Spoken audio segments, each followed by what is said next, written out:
All right, if you're studying for a computer networks exam, you've probably seen a question like the one we're about to tackle. It's a classic. Today, we're going to break it down step by step so you can absolutely nail it. Let's get into it. So, how is sending a DM like mailing a letter? It sounds a little weird, right? But trust me, this one simple analogy is the key to unlocking how the entire internet really works, how data gets from your screen to literally anywhere else on the planet. So let's just jump right in. We are looking at a classic two-part question pulled straight from an undergrad computer networks exam. This is the exact kind of thing the professors love to ask to make sure you've got the fundamentals down cold.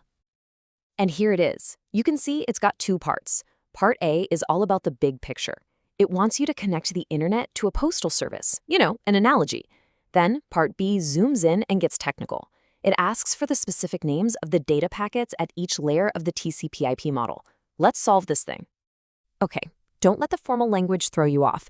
This is way easier than it looks when you just take it one piece at a time.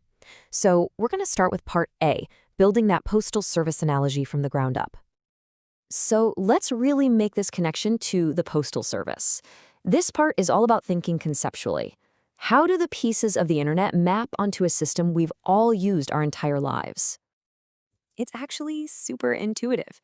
When you see the term hosts or end systems, just think of the places where mail starts and ends. Houses and offices. Your laptop, your phone, your friend's computer, those are the hosts. And the communication links, well, that's just all the stuff in between. Just like mail travels on roads and railways and planes, our data zips through fiber optic cables, Wi-Fi signals, all that good stuff. So here's the big takeaway, the thing to remember. Hosts are the destinations, the start and end points, and the links are just the pathways that connect everything together. Simple as that. And just like that, Part A is done. See? Not so bad. Awesome. Now that we've got the big picture sorted, let's get into the nitty-gritty of Part B. We need to figure out how our digital letter actually gets packaged for its trip. And for that, we need to talk about the TCP/IP layer cake. Each layer adds its own special wrapper to get the data ready. This whole process has a name. It's called encapsulation. Basically, it's like putting a letter inside an envelope, then that envelope inside a box, and so on. It starts at the top, in the application layer, with your raw data, which we call a message. Then the transport layer takes that message and packages it into something called a segment. It also adds port numbers. Think of that like adding an apartment number to an address, so the data gets to the right application, like your browser instead of your email. Next, the network layer wraps that segment up in a datagram. This is where the big addresses go, the source and destination IP addresses. That's like the full street address for a house, anywhere in the world. And finally, the data link layer puts that whole datagram inside a frame, adding the physical address for just the very next stop on the journey. Kind of like telling the mail truck exactly which post office to go to next. Each wrapper has a job to do. And with that, we have literally everything we need to ace this question. So let's pull it all together into one super clean final answer sheet. This is the part you're going to want for your notes.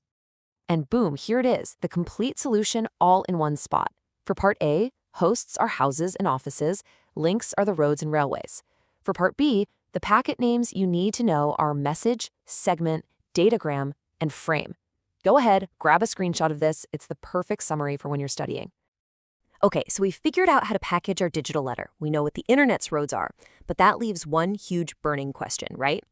In a network with billions of possible paths, how does a packet know which road to take to get where it's going?